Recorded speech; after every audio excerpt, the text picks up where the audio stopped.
First one is gonna be from the beginning all the way to about 45 seconds. So let's take a listen real quick. Hopefully y'all can hear it pretty well.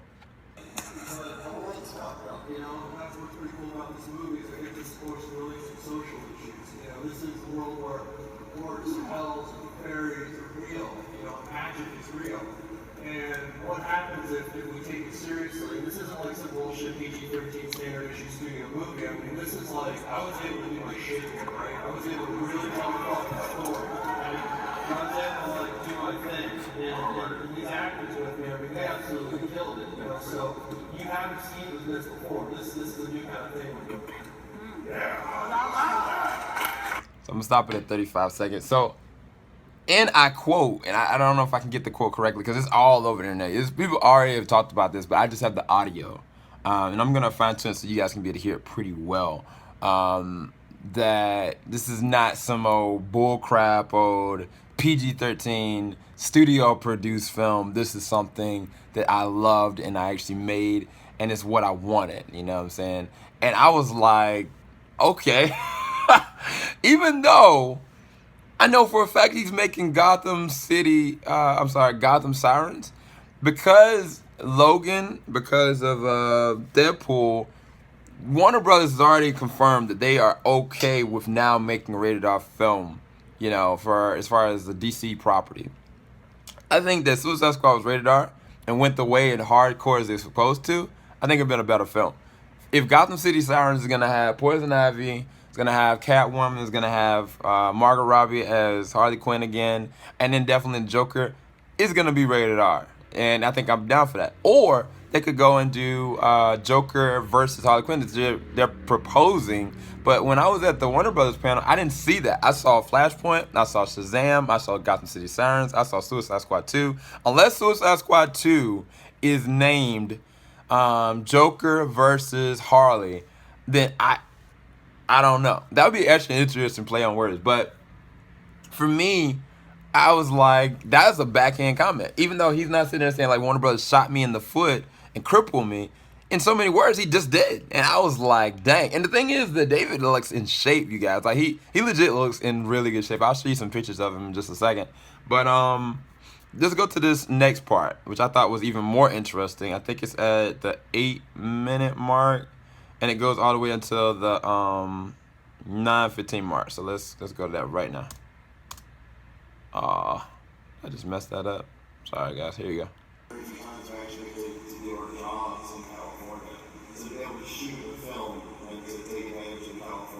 I'm talking about Los Angeles. The movie takes place in Los Angeles.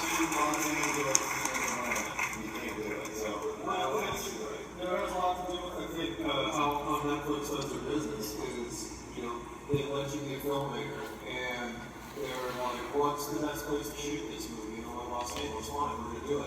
They gave me all the tools, they gave me all the resources, they let me be creative. You know, you can ask the actors, they wanted it on set. It was like an independent movie. It felt like I was making, you know, my first film, Lunchtime or something. It was just a lot of love on set, and a lot of support from Netflix, and they really let me have my voice, and they gave the actors space, they gave us space to make something really incredible. And that may not quite land with you guys. You have to understand what the opposite is, and sort of what the real situation is out there with a lot of filmmakers. And I think Netflix is going to pull a lot more talent because they are so supportive. They are supportive of the process. It feels like it's 20 years ago with them. It's kind of amazing. All right, I'm gonna stop it right there at the 9:15 mark. So, in to reiterate for this next half, he's like, Netflix allowed me to be a filmmaker, allowed me to go pick the location I wanted, creatively make this in the composition that I wanted, like allow the actors to have wiggle room to do what they wanted. And I mean, to me, that's like directly talking about Margot Robbie, Joker, for Jared Leto, and him as a filmmaker. Like, Jared, I know for a fact that based on just the cinematography, based on the fact that the man is an Oscar, winner, and the fact that even in Blade Runner, like looks like to be the villain, he would have took the reins and nailed it. There's not enough. It wasn't enough airtime to sit there and say that his Joker was this or blah this. I think that it was a lot taken away from his performance. With every uncomfortable moment, I feel like it was probably a lot darker than what it was supposed to be. And I think that he's reiterating and saying that it could have been different. I think that the studio held him back, and that's why he's talking about the wiggle room. Same thing with Margot Robbie. I think that legit, she probably did a lot more stuff, because when I looked at that, Syndicate, and then just a small amount of moments where she was kind of talking to them, she was invoking emotional responses. And I'm curious to see what it would have been like with her in the early stage with the Joker, like what were their real earlier years kind of thing.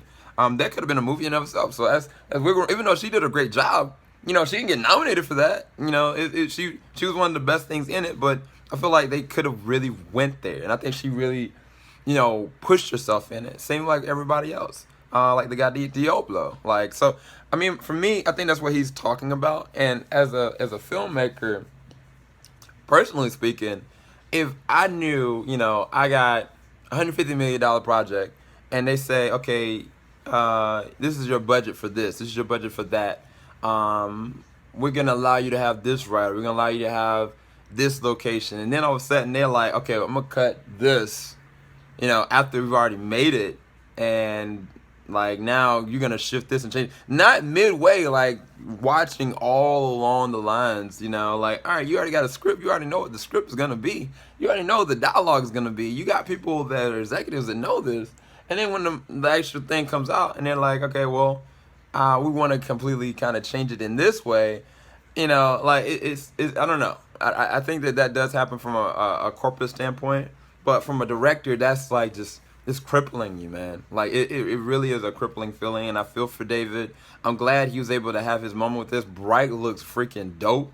And personally, for me, I think that Suicide Squad was supposed to be a different movie. I wish, and I pray, like that one day we'll ever get to see what's considered to be a Suicide Squad director's cut. Not an extended cut, not a Joker cut, but a Suicide Squad David Ayer director's cut. Same just like Watchmen, for instance.